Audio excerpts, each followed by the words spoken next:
The Dallas Cowboys will play on Sunday Night Football for the 75th time. Now that's the most in the NFL by a long shot, and they'll be facing the Indianapolis Colts. So what are you looking for in this matchup? I start out with, because you recite that Cowboy, that prestigious number. Yeah. The Colts are on national TV in prime time 2 weeks in a row. Yeah? I don't think this is what the networks wanted or planned, but here we Somehow are. it happened. The Cowboys, of course, are coming off their nationally televised Thanksgiving game, the most watched regular season football game, 42 million people ever. Right. I don't know that the Colts will help contribute to that, but this will be an eyeball game. Yeah. One of the aspects of it is, from a Colts perspective, Matt Ryan is their quarterback. Fell on the scrap heap there for a minute. Then Jeff Saturday moves from television to coaching and reinstates the former NFL MVP as the starting quarterback there. It hasn't quite worked, but to see him interact with Dan Quinn, the two of them really built something together, of course, in Atlanta. Went to a Super Bowl that Dan Quinn was in charge of, and then an MVP for Matt Ryan. So that will be part of the fun and games maybe before the game, but during the game, the Cowboys defense has an opportunity to really dismantle what the Colts do. Dan Quinn, not only because he knows Matt Ryan so well, but also not unlike Minnesota has multiple weapons, but the Cowboys took away, for the most part, Dalvin Cook, and that was the end of that 40-3 win. Right. The Giants don't have multiple weapons. They have Saquon Barkley. Take away him, and you win. Now here comes Jonathan Taylor. Yeah. And in our conversations with Mike McCarthy this week, he says they're spending extra time here in the backyard, here at the Star, on very specifically on Jonathan Taylor. What does he do? What do they like to do with him? And how do we stop it? And that's probably the fulcrum point of this game. Right. You mentioned there the Cowboys lead the league in sacks, and defensive coordinator Dan Quinn is going up against his former quarterback, Matt Ryan. Do you think that the Cowboys are looking to feast on Matt Ryan? Do you think that this is a great matchup for Dallas's defense? It is. 45 sacks, leads the league by 7 or 8, I think. Yeah. But that thing that sticks in their educational craw is what happened in Green Bay, where the Cowboys pass rushers decided to be so focused on that. That's a nice way of saying it. Yeah. Decided to be so focused on hitting a home run that they forgot how to bunt and hit a single. And so I think that they all feel like there's a lesson learned there, and they will be easily reminded. I did ask Mike McCarthy, do you now have to bring it up every week? Do you have to remind him every week? Because I think it's wise. Yeah. It is a natural inclination. Look at some of the guys and their body types and whatever. Sam Williams is not the rookie. Is not built like a run stopper. He's built like a pass rusher. Dorrance Armstrong, maybe a little bit of both. Tank Lawrence, a lot of both. Dante Fowler is built like a pass rusher. So I don't blame them for thinking that way. Yeah. But I've been saying this a lot this week because we're seeing this in the NFL. If you don't stop the run, even if I'm not good at running, if I see you can't do it, I'm coming after you. Yeah. And we saw what the Raiders did with Josh Jacobs against Seattle. 303 total offensive yards. Most of it just, but I'll just run at you. I'll run for 86 yards. We've seen what the Cowboys can do against a defense when they discover they can't handle it, whether it's Tony Pollard or Ezekiel Elliott. I mean, suddenly Ezekiel Elliott is now making splash plays. Where did that come from? All because the Cowboys, I think, understand this formula very well. Right. We want to be, we could be a passing team, and this is a passing league, but if you'll let us run, we'll run. And if we can't stop the run, we're afraid you're going to shove it down our throats as well. Dallas is full steam ahead on wide receiver Odell Beckham Jr. Now, we've been talking about this, it feels like for weeks, for months even.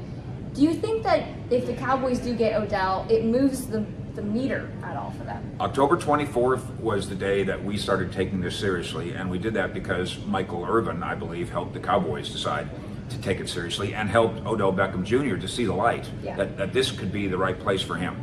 Here's the thing that just won't go away, and it's really weird to me that even Mike McCarthy now is getting caught up in the marketing level openness. Yeah, full speed ahead. I'm not sure why he decided to do that, but it's the truth.